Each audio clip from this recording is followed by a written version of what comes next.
whole bunch of notes. But it's fun to play chromaticism in a way that isn't just chromatic scale going up and down.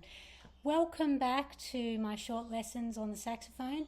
This is lesson 9, and this lesson I'm going to talk about how to free up and play in a free way with a couple of little boundaries in place so that it's consistent in a way, so it's not just free improv.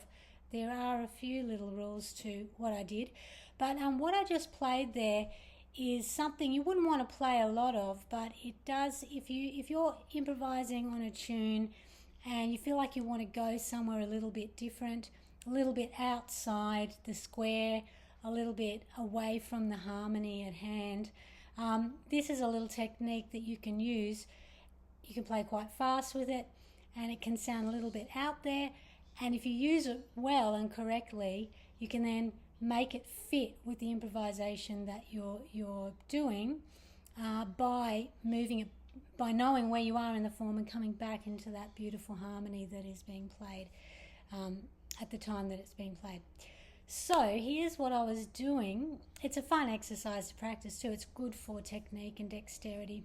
I'm basically using 3 intervals. I call it chromaticism, but I am giving myself a limitation. So I am saying I can only play intervals of semitone, tone, or tone and a half, or minor third.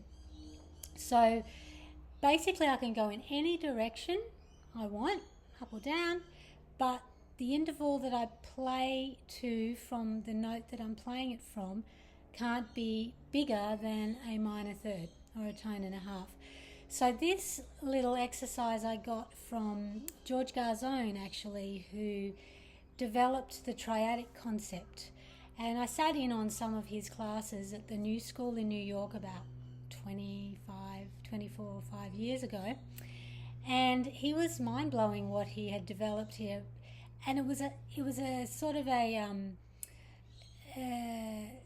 concept that needs lots and lots of work for something that you don't use too much in the way you play, but you need to do a lot of slow practice and to get the speed up just to get used to this idea. The idea is freeing, and it makes you go in directions that you wouldn't normally go in, which that's the beauty of it, I think, when you're practicing, and to see it come out in when you play is fun as well. There are lots of other levels to his triadic concept, but this is just one exercise that I remember from learning from him. So if we start, say, on a B, so I could go either down to a B flat, an A, or an A flat, or I could go up to either a C, C sharp, or a D. Okay, so this is why we need to start this exercise really slow. We can't just do it straight away fast. And the only way that this triadic concept works is tempo, fast, a double time sort of playing. So yeah, you've got to spend a lot of time working on this sort of stuff. Anyway, this is fun and it's worth working on. So I'm going to just slowly go through what I'm talking about. I'll play you some ideas. I'll start on B, and each time I go to a new note, I can do the same thing, change direction, go up, go down, keep the interval within that minor third. It's a fairly advanced exercise. You do need to know your intervals pretty well. Okay, so here we go.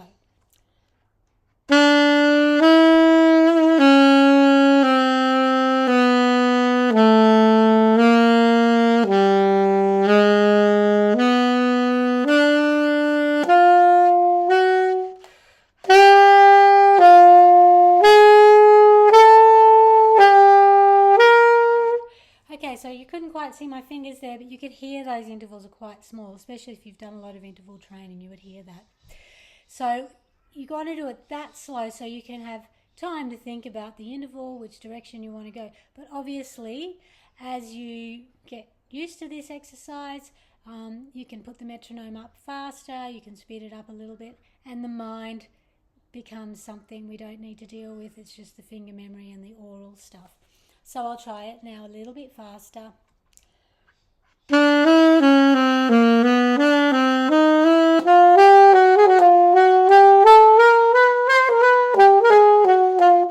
And you notice I added some rhythmic variation, and this is something you can do as well. It doesn't always have to be straight eighths or swung eighths.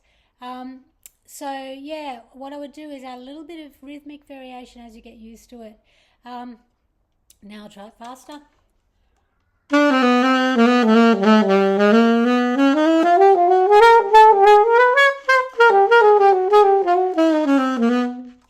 And faster.